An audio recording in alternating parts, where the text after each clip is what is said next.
Hello and welcome to another edition of Anne's Garden. Today I'm going to talk about that great enemy of the gardener, Japanese beetles, and I'm going to talk about adding foliage to the garden for season-long color. Let's get started.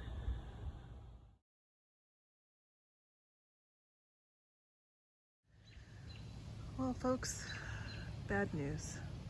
The Japanese beetles are back. Every year about mid-June they show up and they'll raise havoc here for about the next 6 weeks. If you can hold on for about 6 weeks or so, then the worst will be over. But in the meantime, they're going to cause a lot of damage. In their native Japan, they're not a big problem because they have natural predators there. But here in North America, they do not. So they can run rampant and cause a huge amount of damage to both ornamental and food crops.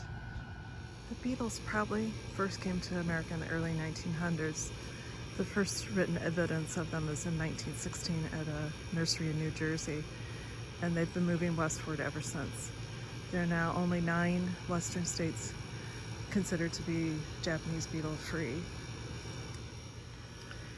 There's not really a pesticide that works and very little that you can do organically. The best method is to simply destroy the beetles before they can lay their eggs. To do this, I take a small tub, an old butter tub, fill it with water and just a tiny bit of dishwashing soap, and I come out and I push the beetles into the water where they drown. That's really the best way to get rid of them.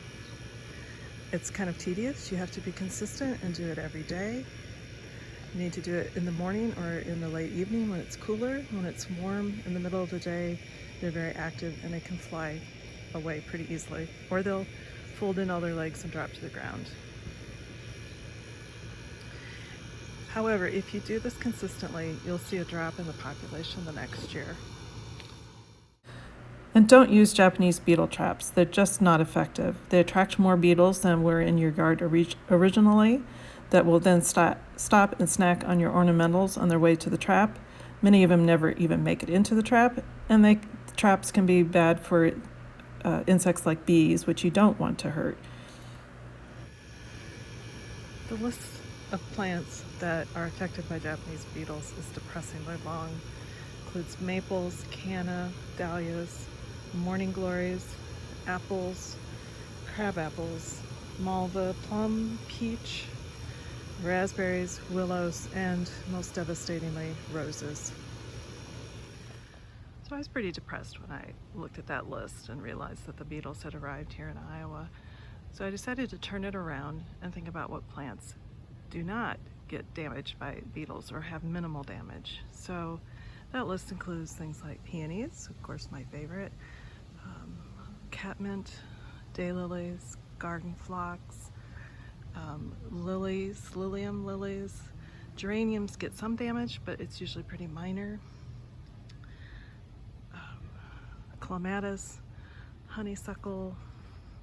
There's a long list of plants that do work well, and so I have kept my rose collection to 1 and have concentrated on adding plants to my garden that can hold up. Makes it a lot easier to garden, a lot less stressful, and still pretty colorful and pretty beautiful.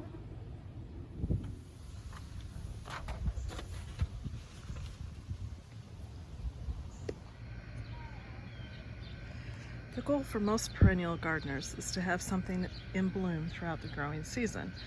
Of course, that's not always possible. There's sure to be some gaps, and sometimes the weather can cause havoc. That's when foliage will save you. Often overlooked or dismissed, foliage will provide interest and color even when conditions are terrible. And as a bonus, many are low maintenance, relatively bug and disease resistant, and keep their good looks all season. For instance, this is a variegated dogwood shrub. It's a red twig dogwood, so it has in the winter the stems, after the leaves drop, the stems will be a nice wintry red. So it's still interesting even in the winter. There are two major players in the foliage game, and that's ornamental grasses and hostas. This ornamental grass is called Bitsy Ben. It hasn't started blooming yet, but you can see already it's making quite a statement. It'll get pretty tall, but not out of control, and it will provide a nice barrier here, kind of a privacy screen. This is a Caro Forster grass. You can see some others in the background here to the left. You'll see these grasses everywhere, and that's because they're easy to grow, pretty much disease and pest free, and they fit nicely as either edging to your border or within the flower bed itself. This is a Japanese rain grass, a low-growing, shade-tolerant grass. Bright yellow color, really light and stark areas. Very graceful the way the leaves bend over like that. Really beautiful. I love this one.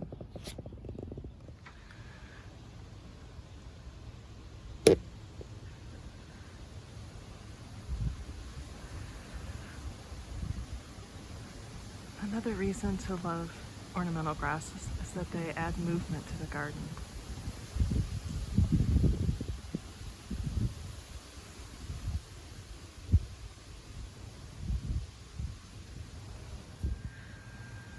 Hostas, of course, make excellent foliage plants. If you're a fan of hostas, you're probably aware of the huge variety available. From plain to variegated to different colors like greens, whites, yellows, even some blues. Some have smooth leaves, some have heavily textured leaves, and the sizes range from tiny miniatures to great big giants. They're perfect for the shade. I especially like the green and white ones. I think they really brighten up a dark area. I don't have a huge variety of hostas, but I do have a few here that you can see examples of yellow and green, white and green, and plain. You can also see here to the right the broad leaves, dark green leaves of the hellebores holding strong throughout the hot summer. And you can see some green and dark purple leaves of some geraniums here, the Samba geranium that does so well in the shade. Probably my favorite foliage plant are these Japanese painted ferns. They're hardy, they're beautiful colors, green and silver and gray, and just a touch of dark pink. And their shapes contrast beautifully with the hostas. Very shade tolerant. They like a lot of moisture, but otherwise very easy to care for.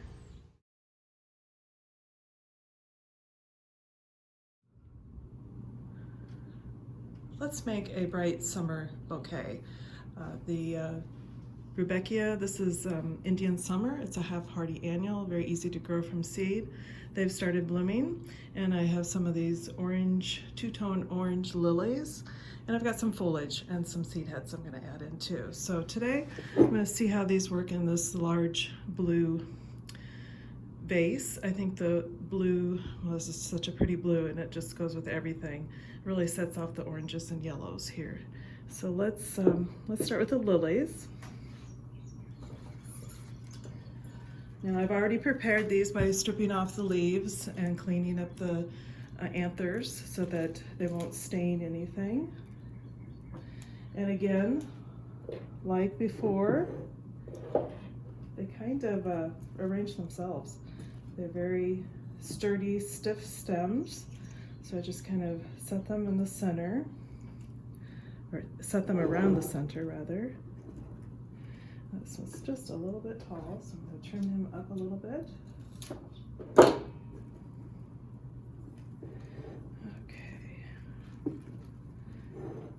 let's take some of these black-eyed Susans. This is when summer really starts, when these bright summery colors start coming into bloom. You make these bright, colorful bouquets. Trim these up a little bit. And just start adding them. I'm going to add them in clumps of 2 or 3.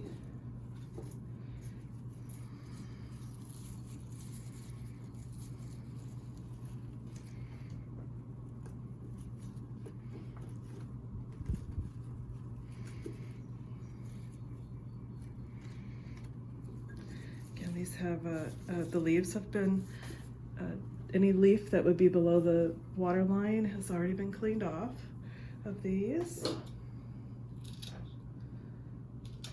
And then I brought them inside. I've actually had them inside for about a day in tall vases of cool water. Give them a time to soak up and drink as much water as possible before I start arranging them. It'll help the bouquet last a little longer. I mean, oops,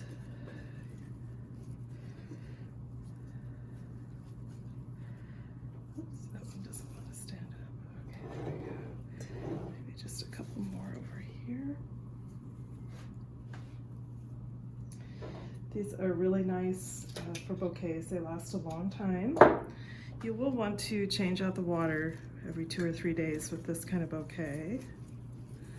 These mixed bouquets especially want a little extra attention. Okay, and now since we talked about foliage this week, I've picked some foliage. These are variegated leaves from a hosta that I have outside. I believe this is Patriot. Pretty common one, easy to find. And I'm going to put a little bit around, some around the edge here of the vase.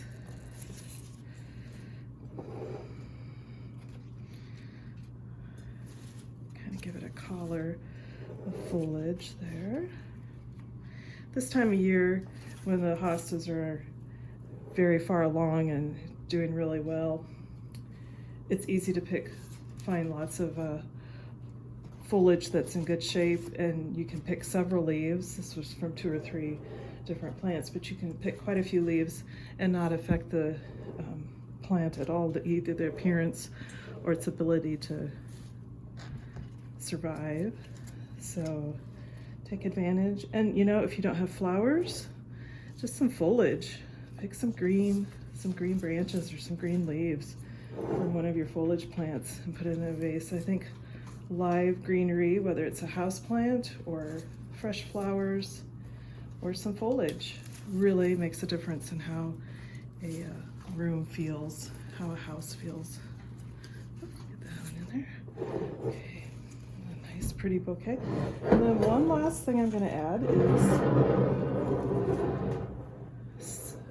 some of these seed heads from the poppy seed poppies.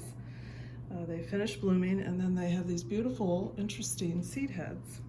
Now, you want to leave some in the garden, which won't be a problem because they're very prolific and there's lots of them out there. And the seeds are in here, and when they dry, then they scatter their seeds. Well, each one of these pods holds probably a couple hundred, it seems like a couple hundred small, tiny little black seeds, like you would find on a poppy seed bagel or muffin, and so they'll reseed themselves very easily, very perhaps more easily than you would like them to, but they're worth it. They're very pretty in bloom, even though the bloom is very brief, and then they have this, and also, they're almost no work at all. They pretty much take care of themselves.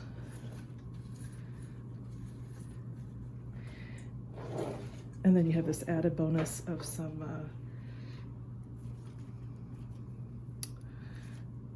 very interesting additions to your summer bouquets.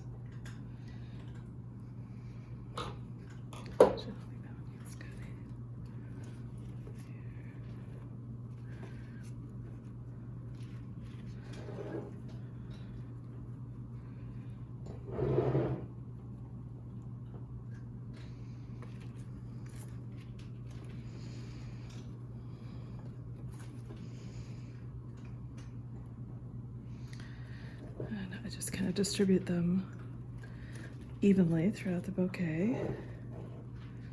Again, sometimes kind of unevenly, I mean in clumps, so that they make a little more of a statement. but throughout the bouquet.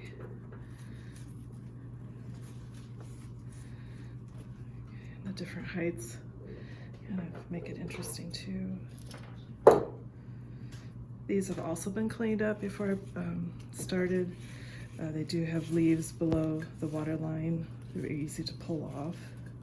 Again, you don't want any leaves for any bouquet, really. You really don't want any leaves below the water line, even with the hostas, which are all leaf, of course. I just cut individual stems. Helps keep the water a little cleaner, helps keep the bouquet, which will keep the bouquet lasting a little longer.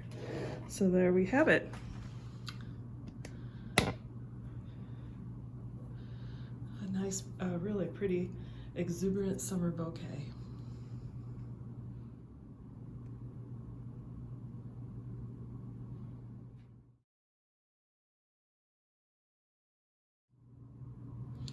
I have 3 books I'd like to talk about today.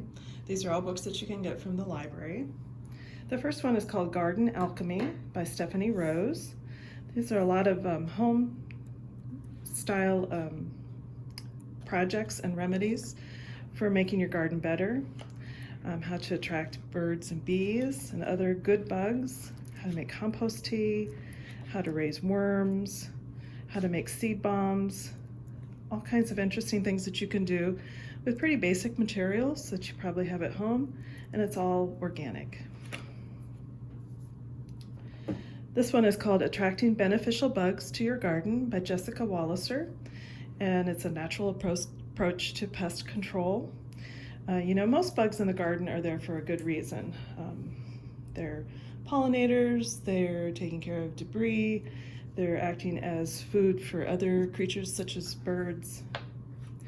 So this book talks about how to attract the good bugs. You know, some bugs like ladybugs are good because they get rid of the bad bugs like aphids.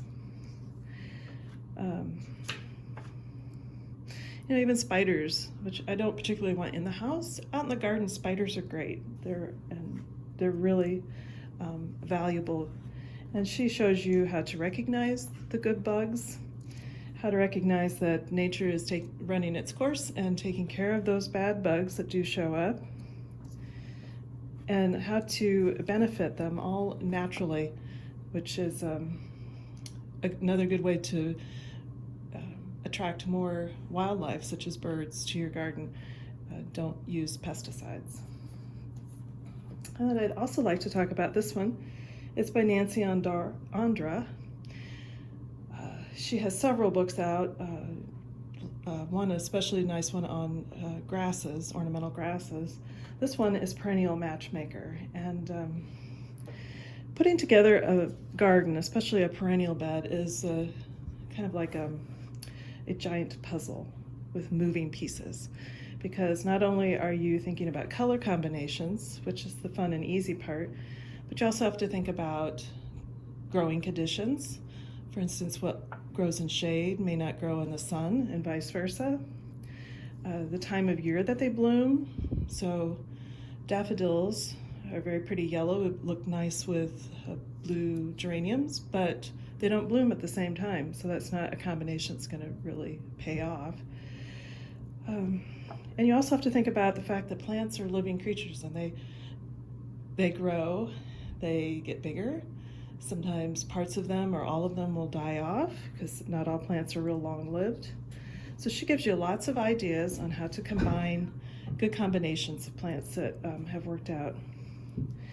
I have quite a few combinations in my yard of plants that I think look really nice together, and I would say 99% of them happen purely by accident.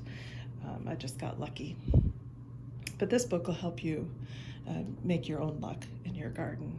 Lots of great photos, lots of fun to look through. Okay, I'm going to have all the information for these books in the notes below, and be sure and get your reserves in at the library. I think you'll really enjoy these books. Okay, that's it for today. Thanks for watching.